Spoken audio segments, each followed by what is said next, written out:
Week 11 is behind us. The fantasy playoffs, they are so close now, and crushing your waiver pickups has never been more important.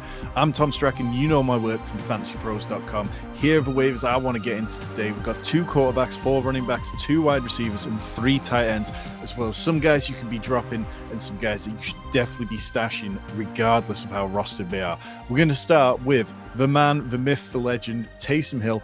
54% rostered on Yahoo leagues right now, but he's absolutely worth talking about. This game, it's been coming. 45.5 PPR points in week 11. He's heading into his bye week, so he might not be the most popular pickup, but you should be stashing him because of his usage over the last few weeks. Twice in his last 3 games, he's had over 18 points, 21 targets in his last 4 games for 148 receiving yards. 20 rush attempts in those 4 games, though. 191 yards, 4 touchdowns, coming off a career high 138 rushing yards in week 11. Also had a returned kickoff for 42 yards. This man, he just does it all, and it's not always pretty. It can be volatile, but Taysom Hill should absolutely be on your roster. Plays against the Rams and the Giants coming out of the bye week. Hardly the most difficult matchups. Will Dissly, 23% rostered. 33 targets in his last 5 games. 3 games over 40 yards in that time. Justin Herbert is playing to a really strong level. The Chargers are going to be in do-or-die mode for a playoff spot every single week because they're not going to overtake the Chiefs. They need to be good enough to get into the wild card spots. There's a lot of teams vying for them. And guess what? They get the Ravens next week. My Ravens, who can't stop anyone. Will Dissly is absolutely worth starting and worth rostering no matter what league format you're playing in. We'll get to the next player in just a second, but if this is your first time finding us here in the Fantasy Sanctuary, hit the subscribe button and leave us a comment. Tell me what your biggest fantasy headache is. We will absolutely help you. We do Dynasty, we do Redraft, we do Best Ball, we do DFS, everything you need to crush. Cam Akers, 17% rostered, so a bit thinner this one. For those of you in deeper leagues, this is going to help you out a lot. Cam Akers outscored Aaron Jones 11.6 to 4.3 PPR points this week. And this is the second straight week that we've been talking about him in this video. Yes, he had 10 attempts for 25 yards, which isn't exactly impressive, but he also had 2 of 2 in the receiving game and looked good there. Ty Chandler has had 0 involvement for the last couple of weeks. Aaron Jones has been limited in practice due to a rib injury. Cam Akers looks healthy right now. Aaron Jones continues to get banged up, and if anything happens to Aaron Jones, it's going to be Cam Akers out there, and we just know that he might have a lower ceiling than we'd like. But volume becomes king at the running back, and he plays against the Bears next week, who are an absolute run funnel. The way to beat the Bears is through the ground game. Anthony Richardson, 47% rostered on Yahoo, coming off the best game of his career, a career-high 272 passing yards. Also had the 2 rushing touchdowns, including the one that sealed the game. He's now got 7 rushing touchdowns in his 9 full games as starter in the NFL. It's not always going to be pretty with Anthony Richardson, but he looked really dialed in yesterday, was completing 66% of his passes. That's a good mark. We can live with that kind of mark if he's also giving us the rushing production that he's doing. Shane Steichen said after the game, the way that Anthony Richardson played in battle today, it was phenomenal. Next 2 games, plays the Lions, which could be a tough matchup for him. Their defense is by no means a pushover, but after that, he gets New England. So Anthony Richardson has now elevated him back into the streamer category, somebody that you want to pick and choose your matchups with. And I think that down the stretch, we're going to see plenty more games where he's a lot of fun. Christian Watson, 44% rostered. Look, Christian Watson is as volatile of a fantasy asset as it gets. Yesterday, he caught all 4 of his targets for 150 yards, only his 3rd game over 50 yards this season. He was the only wide receiver on the Packers with more than 2 targets, though. And what Christian Watson gives you, he's a potential week winner. If you wake up on a Friday morning and you're down substantially due to the Thursday night game, Christian Watson is the kind of player that you want on your roster so that when you throw a Hail Mary, you've got someone capable of catching it downfield. He's averaging more yards per route run than Terry McLaurin, Zay Flowers, and CeeDee Lamb this year. They played the 49ers and Miami in the next 2 games. 2 teams like them who are going for a playoff place and need wins. That's going to keep it going pass heavy, and that can keep Christian Watson involved. Quentin Johnston, 6 touchdowns in 8 games, keeps on finding the end zone. We've talked about him so many weeks on this waiver wire video, and he just keeps creeping slowly and slowly up into how much he's rostered. 41%. It's not enough. Like, he is running pure, absolutely. Keeps getting there on broken plays. but he keeps finding the end zone, and sooner or later, you've just got to stop worrying about whether it's fluky and just lean into it. He's been over 44 receiving yards in 4 of 8 games, been a top 40 wide receiver in 5 of 8. That's useful. You can use him as a flex play pretty much every week.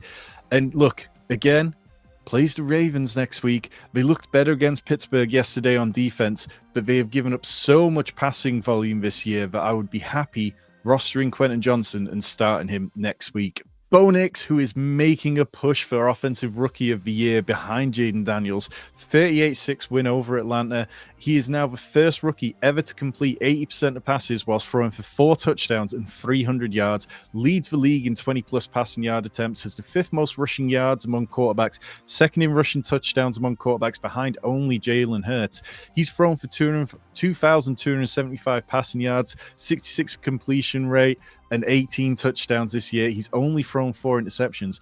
Everything Bo Nix is doing has been impressive, given that he doesn't have the most solid wide receiver options around him.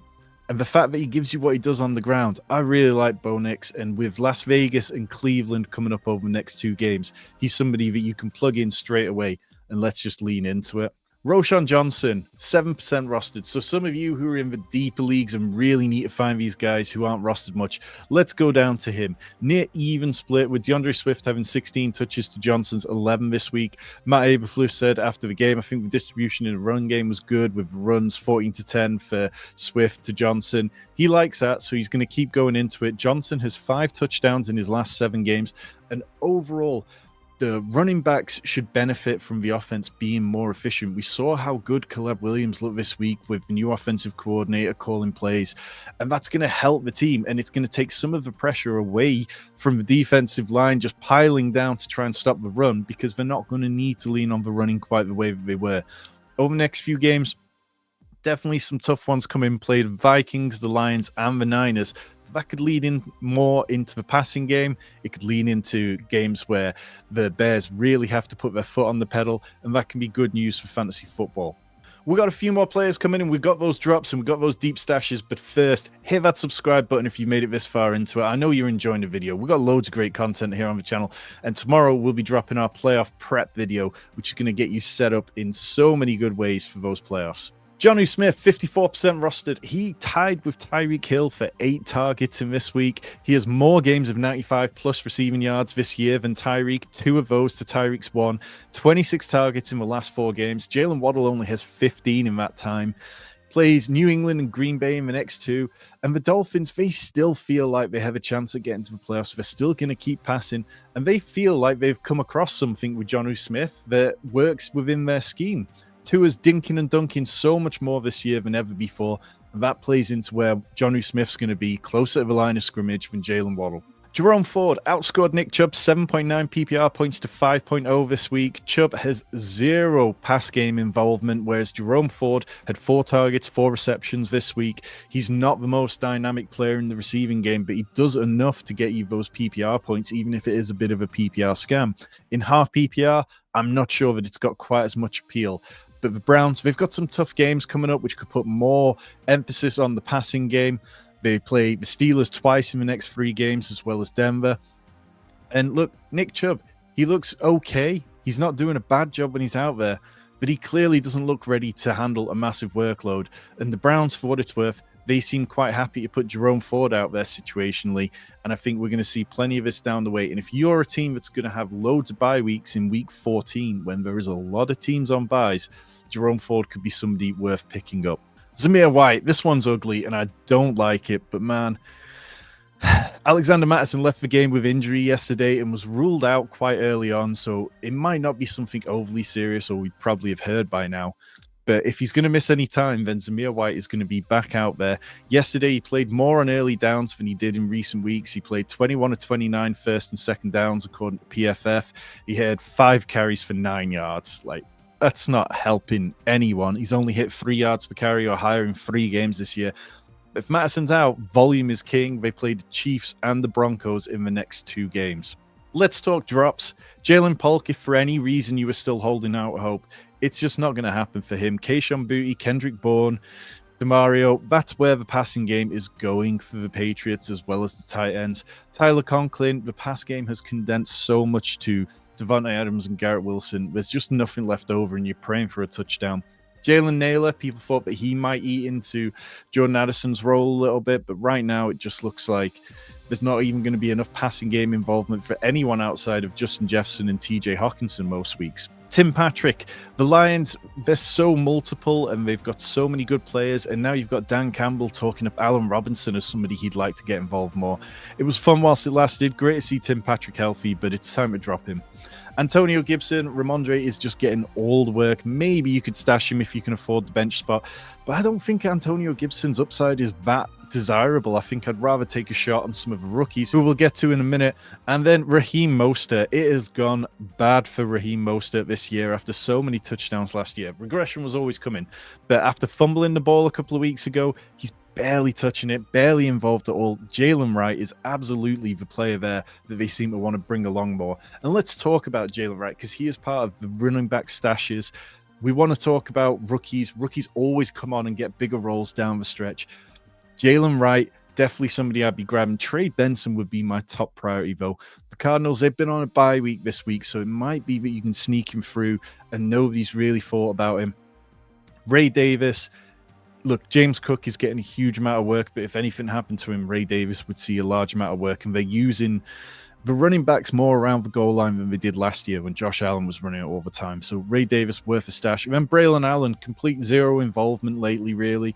But if anything happens to Breece Hall, we know that Braylon Allen is capable of playing on all three downs. Those are your Week 12 waiver stashes. Like I say, leave us a comment and we will get back to every single one of them. We will be talking how to prep your team for the playoffs on Tuesday. That video will be here on the channel, so hit subscribe, leave us a comment, let us know what we can do to help you win. This is the Fantasy Sanctuary. Appreciate you checking it out.